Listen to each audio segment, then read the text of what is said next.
തൃശൂർ അന്തിക്കാട് പഞ്ചായത്തിലെ 6ാം വാർഡിൽ ത്രിതല പഞ്ചായത്തിലേക്ക് മത്സരിക്കുന്ന LDF സ്ഥാനാർത്ഥികൾക്ക് വോട്ട് അഭ്യർത്ഥിച്ച് മന്ത്രി കെ രാജൻ നേരിട്ടെത്തി. 6ാം വാർഡ് സ്ഥാനാർത്ഥി CK കൃഷ്ണകുമാർ, ബ്ലോക്ക് ഡിവിഷൻ സ്ഥാനാർത്ഥി ജ്യോതിലക്ഷ്മി, വസന്തൻ, ജില്ലാ പഞ്ചായത്ത് സ്ഥാനാർത്ഥി KN സലീജ എന്നിവർക്ക് വോട്ട് തേടിയാണ് വാർഡിലെ വീടുകളിൽ മന്ത്രി എത്തിയത്.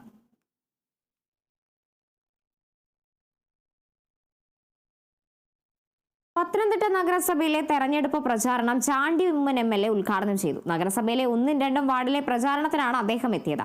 രാഹുൽ മങ്കുടത്തിൽ വിഷയം അടഞ്ഞ അധ്യായമാണെന്നും UDF മികച്ച വിജയം നേടുമെന്നും ചാണ്ടി ഉമ്മൻ കേരള വിഷൻ ന്യൂസിനോട് പറഞ്ഞു. പത്തനംതിട്ട ജില്ലയിലെ UDF പ്രചരണത്തിന്റെ വിജയത്തിന് ചുക്കാൻ പിടിക്കാൻ തന്റെ പിതാവിനെ പോലെ തന്നെ അതിവേഗം ബഹുദൂരം മുന്നിലെത്തിയിരിക്കുകയാണ് ചാണ്ടി ഉമ്മൻ. എങ്ങനെയൊക്കെയാണ് ഈ UDFന്റെ പത്തനംതിട്ട ജില്ലയിലെ വിജയപ്രതീക്ഷ? പൂർണ്ണമായ വിജയം ആവശ്യപ്പെടുവായിരുന്നു. സംസ്ഥാനത്ത് ഉടനീളം യാത്ര ചെയ്യുമ്പോൾ എങ്ങനെയൊക്കെയാണ്? വളരെ പോസിറ്റീവായിട്ടുള്ളതാണ്. 10 വർഷം മുമ്പ് നമുക്ക് തുടങ്ങിയ ഒരു പരാജയത്തിന്റെ ഒരു സാഹചര്യത്തിൽ പ്രാവശ്യം വിജയിക്കുമെന്നുള്ള പൂർണ്ണ വിശ്വാസം. LDF സർക്കാരിന്റെ ഇപ്പം സ്വർണ്ണക്കൊള്ള ഉൾപ്പെടെയുള്ള വിഷയങ്ങളൊക്കെ ഉണ്ടല്ലോ, അതിനെ ഒരു മാറ്റീകരിക്കാനാണല്ലോ ഇപ്പം പാലക്കാട് MLA സ്വർണ്ണക്കൊള്ള 2 ദേവസ്വം ബോർഡ് പ്രസിഡന്റുമാരാണ് ജയിലിൽ കിടക്കുന്നത്. അവരിതൊരു പുറത്താക്കുക പോലും ചെയ്തില്ല. യാതൊരു സംശയം വേണ്ട, ഇത് ഞങ്ങൾ കാണുന്നുണ്ട്. പിന്നെ രാഹുൽ വിഷയത്തിൽ പാർട്ടി എടുത്തത് മാതൃകാപരമായ ഒരു അതെല്ലാം കഴിഞ്ഞു. അതിനകത്ത് ചർച്ച ചെയ്യാനോ സംസാരിക്കാനൊന്നും ഇല്ല. ബാക്കി ഇപ്പം ഈ കഴിഞ്ഞുപോയ UDFന്റെ ഒരു കോട്ടയാണ് പത്തനംതിട്ട ജില്ല. വരുന്ന നിയമസഭാ തെരഞ്ഞെടുപ്പിൽ എങ്ങനെയാണ് പാർട്ടി സജ്ജമാക്കുന്നത്? ഉറപ്പായിട്ടും പൂർണ്ണമായ ഭൂരിപക്ഷത്തോടുകൂടി വരണം എന്നുള്ള ചിട്ടയായ പ്രവർത്തനം 1 വർഷം മുമ്പ് തുടങ്ങിയതാണ് നടക്കുന്നത്. അങ്ങനെ UDFന് തികച്ചും ആത്മവിശ്വാസം നൽകുകയാണ് ചാണ്ടി ഉമ്മൻ. കേരള വിഷൻ ന്യൂസിന് വേണ്ടി പത്തനംതിട്ടയിൽ നിന്നും ക്യാമറ പേഴ്സൺ പ്രദീപ് അങ്ങാടിക്കൊപ്പം പ്രസാദം ജെ, പത്തനംതിട്ട.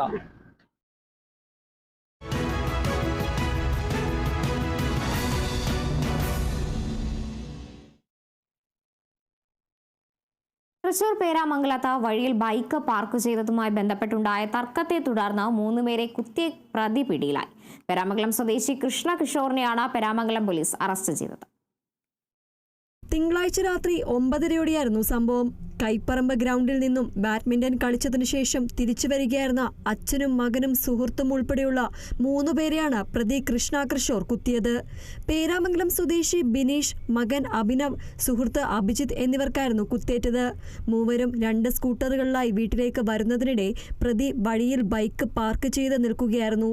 ഇതോടെ അഭിജിത്ത് ഹോൺ മുഴക്കിയതാണ് തർക്കത്തിലേക്കും കത്തിക്കുത്തിലേക്കും നയിച്ചത്. തൊട്ടുപുറകെ മറ്റൊരു സ്കൂട്ടറിലെത്തിയ അഭിജിത്തിന്റെ സുഹൃത്തായ ബിനീഷും മകൻ അഭിനവും തർക്കത്തിൽ ഇടപെട്ടതോടെ പ്രതി കിഷോർ കൃഷ്ണ പ്രകോപിതനായി 3 പേരെയും കുത്തുകയായിരുന്നു. സംഭവത്തിന് ശേഷം ബൈക്കിൽ രക്ഷപ്പെട്ട പ്രതി പിന്നീട് ബൈക്ക് ഉപേക്ഷിച്ച് കാറിൽ വാളയാർ ചെക്ക് പോസ്റ്റ് വഴി തമിഴ്നാട്ടിലേക്ക് രക്ഷപ്പെടുകയായിരുന്നു. പേരാമംഗലം പോലീസ് തമിഴ്നാട്ടിലേക്ക് അന്വേഷണം വ്യാപിപ്പിച്ചത് അറിഞ്ഞ പ്രതി സ്വമേധയാ സ്റ്റേഷനിലെത്തി കീഴടങ്ങുകയായിരുന്നു. Kerala vision news, Thrissur. തൃശൂർ ആളൂരിൽ ഭാര്യ പിതാവിനെ വീട്ടിൽ കയറി ആക്രമിച്ച കേസിൽ സഹോദരങ്ങൾ അറസ്റ്റിൽ. പുല്ലൂർ സ്വദേശികളായ ജിറ്റ, സഹോദരൻ റിറ്റ എന്നിവരെയാണ് തൃശൂർ റൂറൽ പോലീസ് അറസ്റ്റ് ചെയ്തത്. ആളൂർ സ്വദേശി ബിജുവിന്റെ വീട്ടിൽ അതിക്രമിച്ചു കയറി ആക്രമണം നടത്തുകയായിരുന്നു. ബന്ധം വേർപിരിഞ്ഞ് നിൽക്കുന്ന ഭാര്യയും കുഞ്ഞിനെയും വിട്ട് കിട്ടണമെന്ന് പറഞ്ഞ് ജിറ്റ സഹോദരനുമായി എത്തി ആക്രമിക്കുകയായിരുന്നു. നിരവധി ക്രിമിനൽ കേസുകളിലെ പ്രതികളാണ് ഇവർ.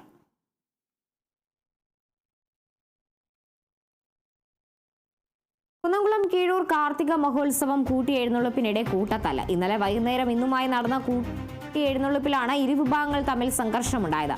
വകീരത്തിൽ തുടങ്ങിയ തർക്കം പിന്നെ കൂട്ടത്തലായി മാറുകയായിരുന്നു. പോലീസ് ലാത്തി വീശിയാണ് ഇരുവിഭാഗത്തെയും പിരിച്ചുവിട്ടത്.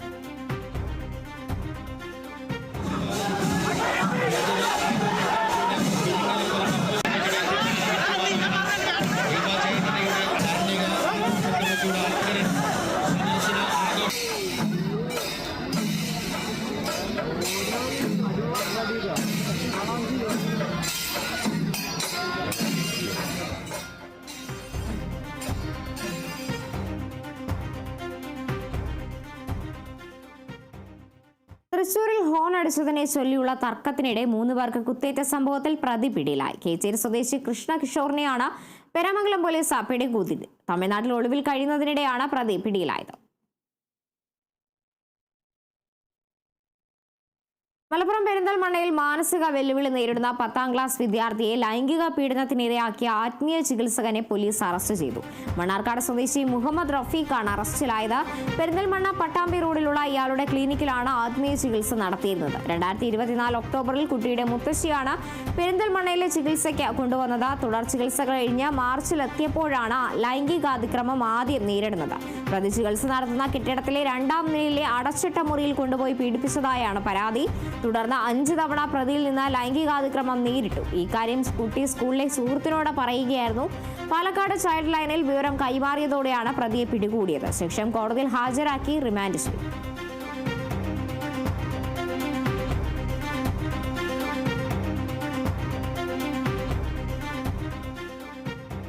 കൊല്ലം കടക്കലിൽ ഗൾഫിലേക്ക് കടന്ന പോക്സോ കേസ് പ്രതിയെ വിമാനത്താവളത്തിൽ നിന്നും പിടികൂടി. അവധിക്കായി നാട്ടിലേക്ക് മടങ്ങിയെത്തിയപ്പോഴാണ് ചിത്ര സ്വദേശി അജ്മലിനെ പോലീസ് പിടികൂടിയത്.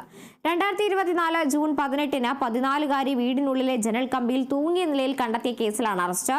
വീട്ടിൽ നിന്നും കണ്ടെടുത്ത ആത്മഹത്യാക്കുറിപ്പിനെ തുടർന്നാണ് അന്വേഷണം അജ്മലിലേക്ക് എത്തുന്നത്. സ്വകാര്യ ബസ്സിലെ ഡ്രൈവറായിരുന്ന അജ്മൽ പ്രണയം നടിച്ച പെൺകുട്ടിയെ പാലോട് വനത്തിലും മറ്റ് സ്ഥലങ്ങളിലും കൊണ്ടുപോയി പീഡിപ്പിക്കുകയായിരുന്നു. കുട്ടിയുടെ കൈവശമുണ്ടായിരുന്ന ഫോണിൽ നിന്ന് അജ്മൽ അയച്ച സന്ദേശങ്ങളും വീഡിയോ ദൃശ്യങ്ങളും പോലീസ് കണ്ടെത്തി. കുട്ടിയെ കൊണ്ടുപോകാൻ ഉപയോഗിച്ച കാറും പോലീസ് കസ്റ്റഡിയിലെടുത്തിരുന്നു.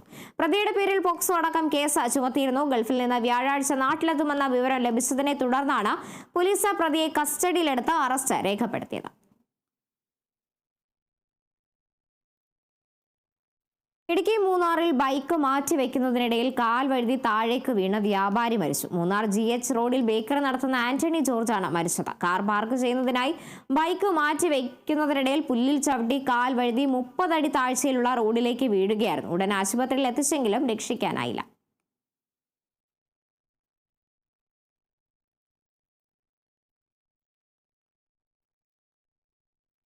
ഇടുക്കി ശാന്തൻപാറയിൽ 14-കാരനെ ജീവനൊടുക്കിയ നിലയിൽ കണ്ടെത്തി. ടാങ്കുമേട് സ്വദേശി പുകളേന്തിയാണ് മരിച്ചത്. ചിന്നക്കനാൽ ഫാത്തിമ മാതാ സ്കൂളിലെ 8ാം ക്ലാസ് വിദ്യാർത്ഥിയാണ്. വല്യമ്മയുടെ വീട്ടിലെ മുറിക്കുള്ളിലാണ് കുട്ടിയെ മരിച്ച നിലയിൽ കണ്ടെത്തിയത്. ശാന്തൻപാറ പോലീസ് മേൽ നടപടികൾ സ്വീകരിച്ചു.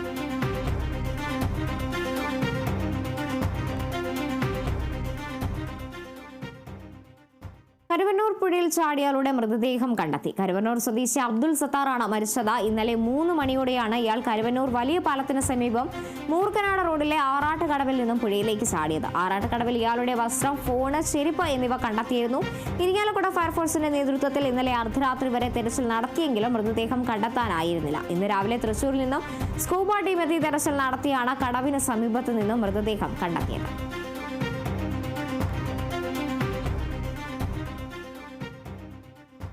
കോട്ടയം പൊൻകുന്നത്ത് ശബരിമല തീർത്ഥാടകരുടെ വാഹനം സ്കൂൾ ബസ്സിന് പിന്നിലിടിച്ചു. വിദ്യാർത്ഥികളെ കയറ്റാനായി നിർത്തിയിട്ട ബസ്സിന് പിന്നിലാണ് തീർത്ഥാടകരുടെ വാഹനം ഇടിച്ചത്.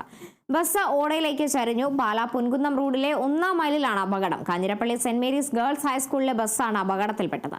4 കുട്ടികളുമായത്രമാണ് ബസ്സിലുണ്ടായിരുന്നത്. അപകടത്തിൽ കുട്ടികൾക്കാർക്കും ഗുരുതര പരിക്കില്ല. നിയന്ത്രണം വിട്ട തീർത്ഥാടകരുടെ ബസ് കടയിലേക്ക് ഇടിച്ചു കയറി.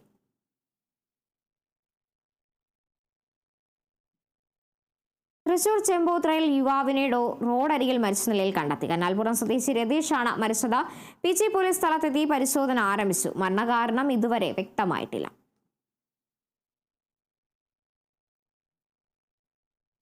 ഇടുക്കി നെടുങ്കണ്ടത്ത് വാഹനാപകടത്തിൽ 5 പേർക്ക് പരിക്ക്. നെടുങ്കണ്ട മേഖലയിലേക്ക് തൊഴിലാളികളുമായി എത്തിയ വാഹനമാണ് അപകടത്തിൽപ്പെട്ടത്. പരിക്കേറ്റവരെ സ്വകാര്യ ആശുപത്രികളിൽ പ്രവേശിപ്പിച്ചു.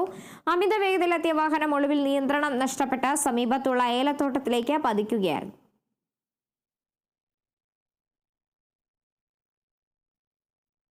പത്തനംതിട്ടയിൽ ശബരിമലയിലേക്ക് പോവുകയായിരുന്ന സംഘം സഞ്ചരിച്ച കാറ് വീടിന്റെ മതിലിൽ ഇടിച്ചു കയറിയ അപകടം. വാഹനത്തിൽ ഉണ്ടായിരുന്ന 3 പേർക്ക് പരിക്കേറ്റു.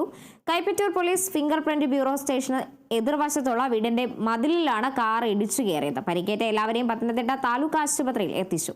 വാഹനത്തിൽ 14 വയസ്സുള്ള കുട്ടി ഉൾപ്പെടെ 3 പേരുണ്ടായിരുന്നു എന്നതാണ് ലഭിക്കുന്ന സൂചന.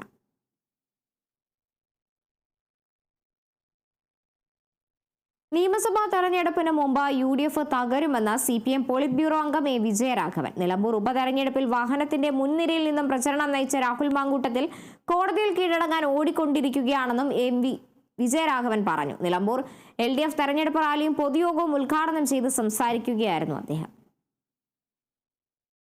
ഈ തെരഞ്ഞെടുപ്പ് കഴിഞ്ഞ് നിയമസഭാ തെരഞ്ഞെടുപ്പിലേക്ക് പോകുന്നതിന് മുമ്പ് കോൺഗ്രസിന്റെ മുന്നണി തന്നെ കേരളത്തിൽ തകർന്നു വീഴും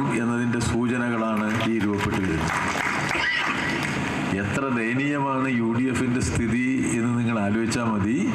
ഒരു 4-5 മാസം മുമ്പ് ഇവിടെ ഉപതെരഞ്ഞെടുപ്പ് നടന്നപ്പോൾ അതിൻ്റെ മുന്നിൽ, ഇതിൻ്റെ തൊട്ട് മുമ്പിൽ ഒരു ജീപ്പിൻ്റെ മേലെ കയറിയിട്ട് എല്ലാ വിഘടനവും കാണിച്ചുകൊണ്ടിരുന്ന ആളാണ് ഇപ്പോൾ ഈ ഓടിക്കൊണ്ടിരിക്കുന്നത്. ഏത് തരം കോൺഗ്രസ്സാണ് നമ്മളെ നാട്ടിൽ ഇപ്പോഴുള്ളത് എന്നുള്ളതാണ് ഏറ്റവും പ്രധാനം. കൊല്ലം പാരിപ്പള്ളിയിൽ കാറും സ്കൂട്ടറും കൂട്ടിയിടിച്ച സ്കൂട്ടർ യാത്രിക മരിച്ചു. കൊല്ലം സ്വദേശി ബീന ജോയിയാണ് മരിച്ചത്. പരീക്ഷയ്ക്കായി കൊല്ലത്ത് നിന്നും തിരുവനന്തപുരത്തേക്ക് പോകുന്നതിനിടെയായിരുന്നു അപകടം. കൊല്ലം ഭാഗത്തേക്ക് വരികയായിരുന്ന കാറ് മറ്റൊരു വാഹനത്തെ മറികടക്കുന്നതിനിടെ സ്കൂട്ടറിൽ ഇടിക്കുകയായിരുന്നു. ഇടിയംവിള നാഷണൽ ഹൈവേ ടോൾ പ്ലാസയ്ക്ക് സമീപം വെച്ചാണ് അപകടമുണ്ടായത്. പരിക്കേറ്റ ബീനയെ പാരിപ്പള്ളി മെഡിക്കൽ കോളേജ് ആശുപത്രിയിൽ എത്തിച്ചെങ്കിലും രക്ഷിക്കാനായില്ല.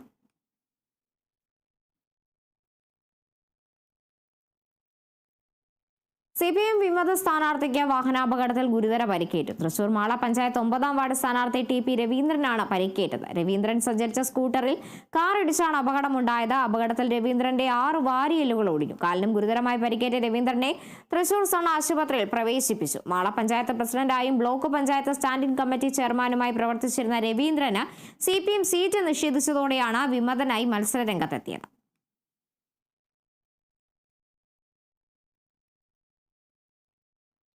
തൃശൂർ മണ്ണമ്പേട്ടയിൽ ശക്തമായ കാറ്റിൽ തെങ്ങ് കടപുഴകി കാറിന് മുകളിലേക്ക് വീണു. കള്ളിപ്പറമ്പിൽ ഡേവിസിന്റെ വീട്ടുമുറ്റത്തെ തെങ്ങാണ് കടപുഴകി വീണത്. തെങ്ങ് വീണ വീട്ടുമുറ്റത്ത് നിർത്തിയിട്ടിരുന്ന കാറ് ഭാഗികമായി തകർന്നു. സമീപവാസിയായ പോളിയുടെ വീട്ടുമതിലും ഗേറ്റും തകർന്നിട്ടുണ്ട്. ഡേവിസിന്റെ വീട്ടിലേക്കുള്ള സർവീസ് വയറും പൊട്ടി. KCB അധികൃതർ സ്ഥലത്തെത്തി തുടർ നടപടികൾ സ്വീകരിച്ചു. കൂത്തുപറമ്പ് നഗരസഭയിൽ LDF തെരഞ്ഞെടുപ്പ് റാലി സംഘടിപ്പിച്ചു. CPM ജില്ലാ സെക്രട്ടറി KK രാഗേഷ് റാലി ഉദ്ഘാടനം ചെയ്തു. ബഹുജന പ്രകടനമായി റാലി ടൗൺ സ്ക്വയറിൽ സമാപിച്ചു.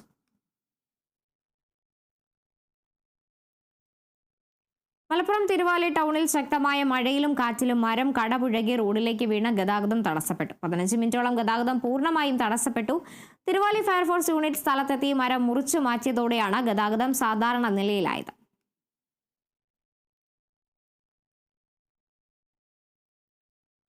ലോക ഭിന്നശേഷി ദിനാചരണത്തിന്റെ ഭാഗമായി മലയാള കലാകാരന്മാരുടെ ദേശീയ സംഘടനയായ നന്മയുടെ വെള്ളറട മേഖലാ കമ്മിറ്റിയുടെ ആഭിമുഖ്യത്തിൽ ബഡ് സ്കൂളിൽ നക്ഷത്ര സലാപം ഒരുക്കി. കുന്നത്തുകാൽ പെരുങ്കടവിള പഞ്ചായത്തുകളിലെ ബഡ് സ്കൂളിലാണ് പരിപാടി സംഘടിപ്പിച്ചത്. ഭിന്നശേഷി വിദ്യാർത്ഥികളിലെ കലാസൃഷ്ടികൾ അടുത്തറിയുക, ആവശ്യമുള്ള പരിശീലനങ്ങളും വേദികളും ഒരുക്കി നൽകുക തുടങ്ങിയ ഉദ്ദേശത്തോടു കൂടിയാണ് പരിപാടി സംഘടിപ്പിച്ചത്. നന്മ ജില്ലാ പ്രസിഡന്റും സാഹിത്യകാരനും നടനുമായ കാര്യവട്ടം ശ്രീകണ്ഠൻ നായർ പരിപാടി ഉദ്ഘാടനം ചെയ്തു. സുനിൽ പട്ടിമറ്റും അവതരിപ്പിച്ച പെപ്പറ്റ് ഷോ വിദ്യാർത്ഥികൾക്കും അധ്യാപകർക്കും രക്ഷിതാക്കൾക്കും ഒരുപോലെ കൗതുകം പകർന്നു.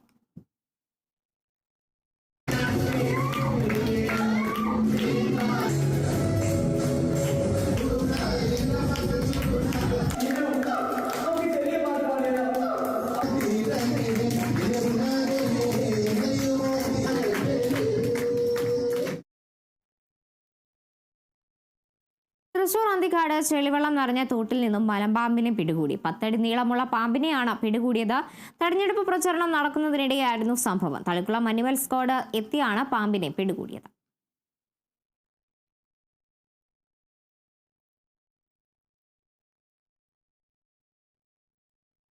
തിരുവനന്തപുരം കുളത്തോട്ടുമല വൃദ്ധസദനത്തിലെ അന്തേവാസിയുടെ കൈവിരലിൽ കുടുങ്ങിയ സ്വർണ്ണമോതിരം ഫയർഫോഴ്സ് എത്തി മുറിച്ചു മാറ്റി. ആനാക്കോട് സ്വദേശി തങ്കപ്പന്റെ വിരലിലാണ് മോതിരം കുടുങ്ങിയത്. മോതിരം കൈവിരലിൽ കുടുങ്ങി ഊരിയെടുക്കാൻ പറ്റാത്ത അവസ്ഥയിലെത്തുകയായിരുന്നു.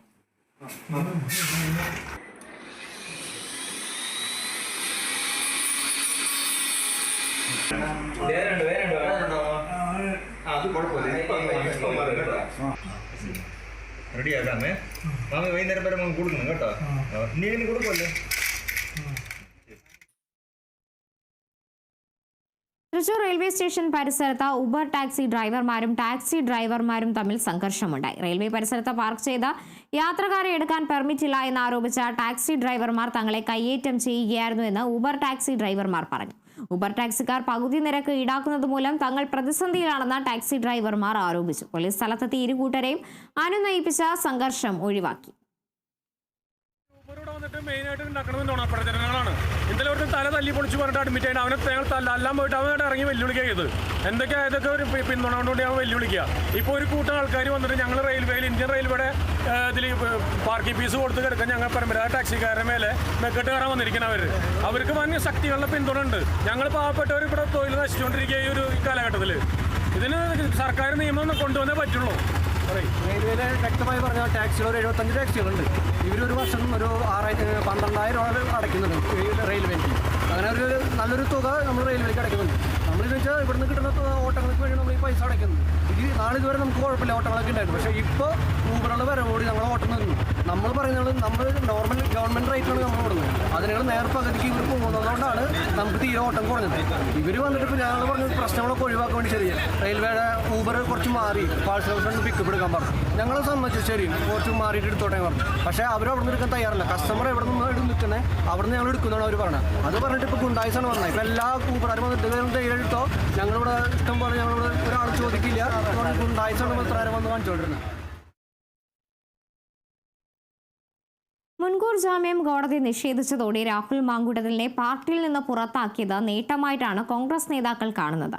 പാർട്ടി വിരുദ്ധ നിലപാടുകൾ സ്വീകരിക്കുന്നവർക്ക് ഒരു മുന്നറിയിപ്പ് കൂടിയാണ് രാഹുൽ മാങ്കൂട്ടത്തിലിന്റെ പുറത്താക്കൽ. ഇതോടെ തദ്ദേശ ഭരണ സ്ഥാപനങ്ങളുടെ തെരഞ്ഞെടുപ്പ് അഭിമാനത്തോടെ നേരിടാൻ കഴിയുമെന്നും നേതാക്കൾ പറയുന്നു. ഡി വിനോദ് തയ്യാറാക്കിയ റിപ്പോർട്ട്.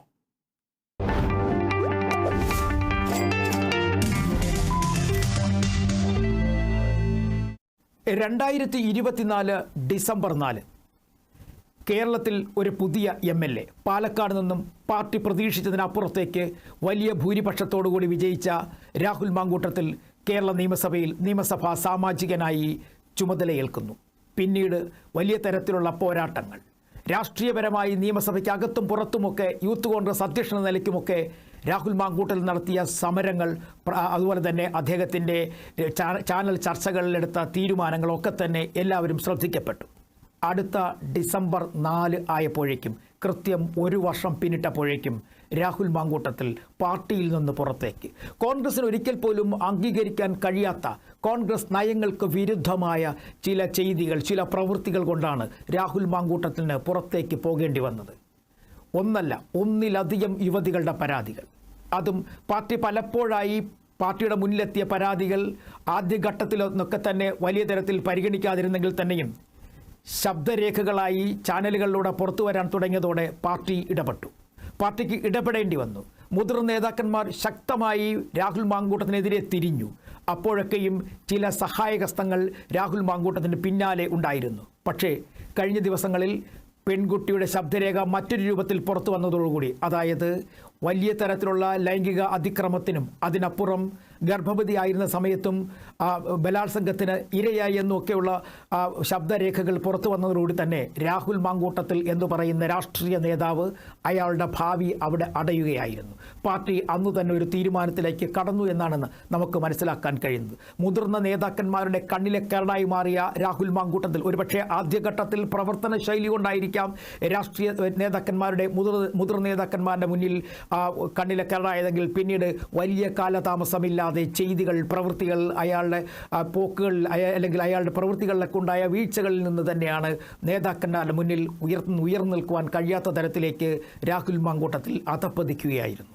പ്രത്യേകിച്ചും ഈ സ്ത്രീകളുടെ അല്ലെങ്കിൽ യുവതിയെ പീഡിപ്പിച്ചതുമായി ബന്ധപ്പെട്ട സാഹചര്യത്തിൽ പിന്നീട് അതിൽ ഒരു തരത്തിലുള്ള പിന്തുണയും രാഹുൽ മാങ്കൂട്ടത്തിന് കിട്ടത്തില്ല എന്ന് മനസ്സിലായതോടുകൂടി തന്നെ രാഹുൽ മാങ്കൂട്ടത്തിലെ നീക്കങ്ങൾ മറ്റു തരങ്ങളിലേക്ക് നീങ്ങിയെങ്കിലും പലതരത്തിലും അദ്ദേഹത്തിന് പിന്തുണ ലഭിക്കാതെ പോയി. പാർട്ടിയിൽ അവസാന ഘട്ടത്തിലെങ്കിലും സഹായം ഉണ്ടാകുമെന്ന് പ്രതീക്ഷിച്ചിരുന്നവർ പോലും കഴിഞ്ഞ ദിവസങ്ങളിൽ കൈവിട്ടതോടെ രാഹുൽ മാങ്കൂട്ടത്തിന് ഒളിവിൽ പോകേണ്ടി വന്നു. ഒരു യുവ MLA, ഭാവി വാഗ്ദാനം, ഒരു പക്ഷേ നമ്മൾ പ്രതീക്ഷിക്കുന്നതിനും അപ്പുറത്തേക്കൊക്കെ കോൺഗ്രസിൻ്റെ ഉന്നതങ്ങളിൽ എത്തിച്ചേരാൻ കഴിയുന്ന ഒരു യുവാവായ MLA, അയാൾക്ക് ഉണ്ടായ പ്രശ്നങ്ങൾ, അയാൾ വരുത്തിവെച്ച പ്രശ്നങ്ങൾ, സ്വയം വരുത്തിവെച്ച പ്രശ്നങ്ങൾ, പാർട്ടിക്ക് പോലും വലിയ തരത്തിൽ കളങ്കമുണ്ടാക്കിയ പ്രശ്നങ്ങൾ, അവിടെയാണ് കോൺഗ്രസ് എന്ന് പറയുന്ന രാഷ്ട്രീയ പാർട്ടി മറ്റൊന്നും ചിന്തിക്കാതെ ഉചിതമായ ഒരു തീരുമാനത്തിലൂടെ ഇത്രയധികം യുവാക്കളുടെ ഇടയിൽ ശ്രദ്ധേയനായി ചുരുങ്ങിയ സമയം കൊണ്ട് കയറിപ്പറ്റാൻ കഴിഞ്ഞ ഒരു യുവ നേതാവിനെ മറ്റൊന്നും ചിന്തിക്കാതെ മുതിർന്ന നേതാക്കന്മാരുടെ പിന്തുണയോടുകൂടി പാർട്ടിക്ക് പുറത്താക്കാൻ കഴിഞ്ഞതോടുകൂടി തന്നെ കോൺഗ്രസ് ഇവിടെ അഗ്നിശുദ്ധി വരുത്തിയിരിക്കുന്നു എന്ന് തന്നെ പറയാൻ കഴിയും. കഴിഞ്ഞ 2 നിയമസഭാ മത്സരങ്ങളിലും അല്ലെങ്കിൽ നിയമസഭാ തെരഞ്ഞെടുപ്പുകളിലും ഒക്കെ തന്നെ വലിയ തരത്തിൽ പാർട്ടി പരാജയങ്ങൾ ഏറ്റുവാങ്ങി വലിയ തരത്തിലുള്ള പ്രതിസന്ധിയിലൂടെ മുന്നോട്ട് പോകുന്നു. ഇനി നിയമസഭാ തെരഞ്ഞെടുപ്പിന് ചുരുങ്ങിയ സമയം മാത്രം അവശേഷിക്കുകയാണ് ഇത്തരത്തിൽ വലിയ ആരോപണങ്ങൾ യുവ MLA-ക്കെതിരെ ഉയർന്നു വന്നത്. പക്ഷേ അവിടെ പിടിച്ചു നിൽക്കാൻ പാർട്ടി ശ്രമിച്ചില്ല. പാർട്ടി അവിടെ തള്ളിപ്പറയാൻ തയ്യാറായി. അതാണ് കോൺഗ്രസിലെ മുതിർന്ന നേതാക്കന്മാരുടെയും കോൺഗ്രസിൻ്റെയും ഒരു ധൈര്യം, എടുത്തു പറയേണ്ട ധൈര്യം. പിന്തുണയുണ്ട്, രാഷ്ട്രീയ ബലമുണ്ട്, രാഷ്ട്രീയപരമായി പിടിച്ചു നിൽക്കാൻ കഴിയുണ്ട്, ഭരണമുണ്ട് എങ്കിൽ പോലും LDF-നാകട്ടെ ഇപ്പോഴും സ്വർണ്ണപ്പാളി വിവാദത്തിൽ 2 നേതാക്കന്മാർ ജയിലിലായിട്ട് പോലും അവരെ പാർട്ടി നടപടിക്ക് വിധേയമാക്കാൻ പോലും കഴിയാത്ത സാഹചര്യം നിലനിൽക്കുമ്പോഴാണ് കോൺഗ്രസ് അവർ ഉചിതമായ സമയത്ത് ഉചിതമായ തീരുമാനത്തിലൂടെ അവർ ഇപ്പോൾ കൃത്യമായ മറുപടി രാഷ്ട്രീയപരമായി എതിർ കക്ഷികൾക്ക് നൽകിയിരിക്കുന്നത്. കാരണം തദ്ദേശ ഭരണ സ്ഥാപനങ്ങളിലേക്കുള്ള തിരഞ്ഞെടുപ്പിന് ഇനി ദിവസങ്ങൾ മാത്രം ബാക്കി നിൽക്കുമ്പോൾ ആണ് ഇത്തരത്തിൽ യുവതിയുടെ വലിയ പരാതികൾ മുഖ്യമന്ത്രിയുടെ മുന്നിലെത്തുന്നതും അത് പിന്നീട് അന്വേഷണത്തിലെത്തുന്നതും ഒരു MLA ഒളിവിൽ പോകുന്നത്. ഒരു MLA ഒളിവിൽ പോവുക എന്ന് പറയുന്നത് ചെറിയ കാര്യമൊന്നുമല്ല. പ്രതിനിധിയാണ്, ഒരു നിയമസഭാ മണ്ഡലത്തെ പ്രതിനിധാനം ചെയ്യുന്ന ഒരാളാണ്. അയാൾ ഒളിവിലേക്ക് പോകുമ്പോൾ അതിൻ്റെ അർത്ഥം അയാൾ കുറ്റാരോപിതനല്ല, കുറ്റം ചെയ്തവനെന്ന് വേണം നമ്മൾ മനസ്സിലാക്കാൻ.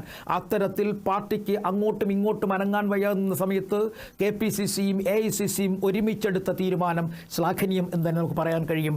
കാരണം ഈ സമയത്ത് ഈ ദുർഘട നിമിഷത്തിൽ ഒരു തീരുമാനമെടുക്കാൻ കോൺഗ്രസിന് കഴിഞ്ഞുവെങ്കിൽ അത് അവരെ സംബന്ധിച്ചിടത്തോളം അവരുടെ ഇല്ലായ്മകളും പോരായ്മകളും ഒക്കെ അല്ലെങ്കിൽ ഭരണപരമായ ഒരു നേട്ടവും ഇല്ലാത്ത സാഹചര്യത്തിൽ തൊട്ടു മുന്നിൽ ആദ്യ സെമി ഫൈനൽ മത്സരം എന്ന നിലയ്ക്ക് തദ്ദേശ ഭരണ സ്ഥാപനങ്ങളിലേക്കുള്ള തിരഞ്ഞെടുപ്പിന് അവർ ഒരുങ്ങിക്കഴിയുമ്പോഴാണ് അപവാദ പ്രചരണങ്ങൾ അല്ലെങ്കിൽ രാഹുൽ മാങ്കൂട്ടത്തിനെതിരെയുള്ള വലിയ തരത്തിലുള്ള ആരോപണങ്ങൾ ഉയർന്നു വന്നത്. അവിടെ അവർ നെഞ്ചുയർത്തി പിടിച്ചു നിന്നുകൊണ്ട് നടത്തിയ നീക്കം, അതായത് രാഹുൽ മാങ്കൂട്ടത്തിൽ വരുന്ന നേതാവിനെ തള്ളിപ്പറഞ്ഞുകൊണ്ട് രംഗത്തെത്തുവാനും പാർട്ടിയിൽ നിന്ന് പുറത്താക്കാൻ കഴിഞ്ഞുവെങ്കിൽ കോൺഗ്രസ് എന്ന രാഷ്ട്രീയ പാർട്ടിക്ക് അവർക്ക് അവരുടേതായ ഒരു ധൈര്യം പുറത്തിറക്കാൻ കഴിഞ്ഞിരിക്കുന്നു. ഈ ധൈര്യം വരുന്ന തെരഞ്ഞെടുപ്പുകളിലൂടെ കാണിച്ചു കഴിഞ്ഞാൽ ഒരു പക്ഷേ എതിർകക്ഷികൾക്ക് അല്പം ഒന്ന് ഭയക്കേണ്ടി വരും എന്ന് തന്നെ നമുക്ക് പറയാൻ കഴിയും. കാരണം ഇവിടെ നേതാക്കന്മാരുടെ ഒരു ഒരുമിപ്പ് അല്ലെങ്കിൽ ഒരുമിച്ച് നിന്ന് പ്രവർത്തിക്കുന്ന ഒരു നീക്കം കാണാൻ കഴിഞ്ഞു. ഇനിയുള്ള ദിവസങ്ങൾ ഒരു പക്ഷേ ഇത്തരം നീക്കങ്ങളിലൂടെ കോൺഗ്രസ് മുന്നോട്ട് പോയി കഴിഞ്ഞാൽ അവരുടെ പ്രതീക്ഷയ്ക്ക് മങ്ങലേൽക്കില്ല എന്ന് തന്നെ നമുക്ക് പറയാൻ കഴിയും.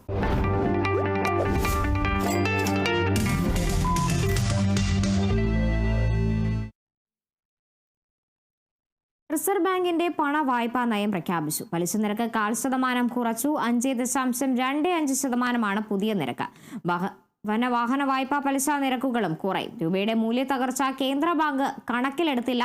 പണപ്പെരുപ്പം കുറഞ്ഞതും ആഭ്യന്തര വളർച്ചയും പലിശ നിരക്ക് കുറയ്ക്കാൻ കാരണമായി. രൂപയുടെ വിനിമയ നിരക്ക് മെച്ചപ്പെട്ടതും തുണയായി.